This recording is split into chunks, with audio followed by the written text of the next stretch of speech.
morning, whenever you are seeing this, I hope you know how loved you are. This morning it is raining, so I went for a quick run before the rain really started coming down.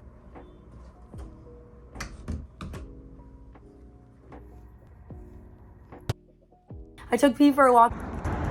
I got some errands out of the way, which felt really good. I feel like every time I make a YouTube video, it is raining outside, which is weird because it usually doesn't rain this much in LA, but I am happy for the rain.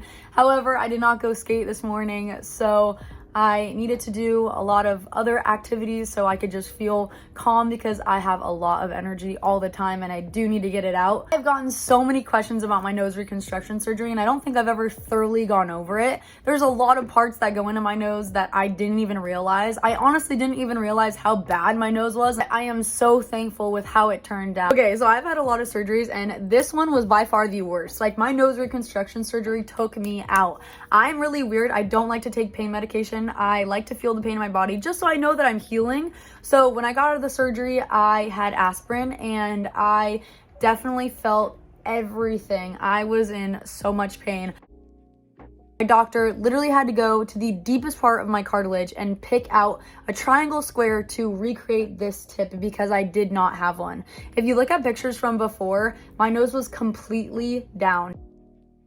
And that is because when the dog attacked me, he took the whole base of my nose and the cartilage and the tip. So they had to sew it down. And my doctor was hoping that within the first surgery, he would open it back up and it would spring back.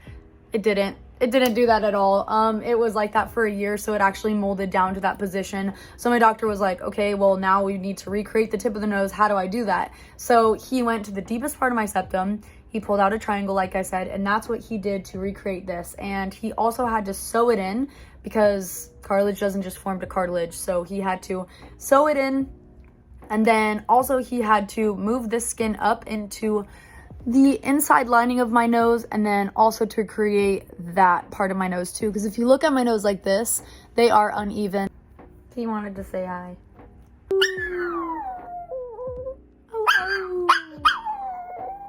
I'm trying to think what else we had to do to the nose. My doctor also had to brace the insides of my nostrils just because they were kind of sunken in because of all the surgeries and just what I was going through.